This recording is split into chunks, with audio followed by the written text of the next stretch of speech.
All right, talk to me, Kosha, about our Prime Minister doing the diplomatic equivalent of a stalking boyfriend. Left at the altar in Canada by the US President. He's now going to come home to Australia for a couple of days, one day maybe, and then race across to NATO and hope that he probably catches the President in the toilet or in a corridor somewhere. I mean, I think it's unedifying. Clearly, his officers spooked about some sort of Oval Office showdown, right? That they don't want that sort of theatre. But given we're 7 months on from the Donald Trump re-election in November, our bloke has never met this bloke. Our bloke has said plenty of nasty stuff about him.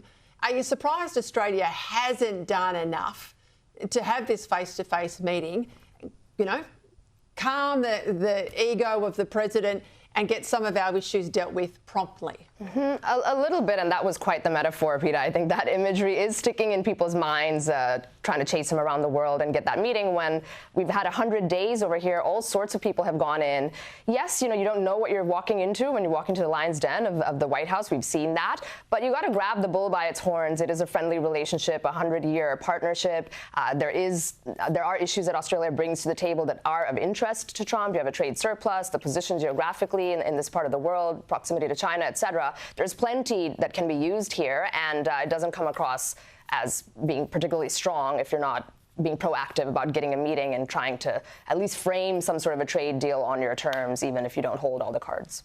I reckon we're about the only one left in the OECD, Michael. I'm sorry? I was just going to bring you in. I said, I think we're about the only one left in the OECD or the G20 that has not had that face-to-face meeting. And Peta, it's becoming really dangerous now.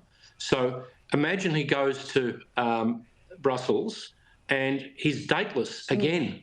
Then he has to go back to Washington and try and sit in the Zelensky chair. This is all being built up to an extent that's causing a crisis between the two countries that is absolutely unnecessary and could have been handled in a much better way.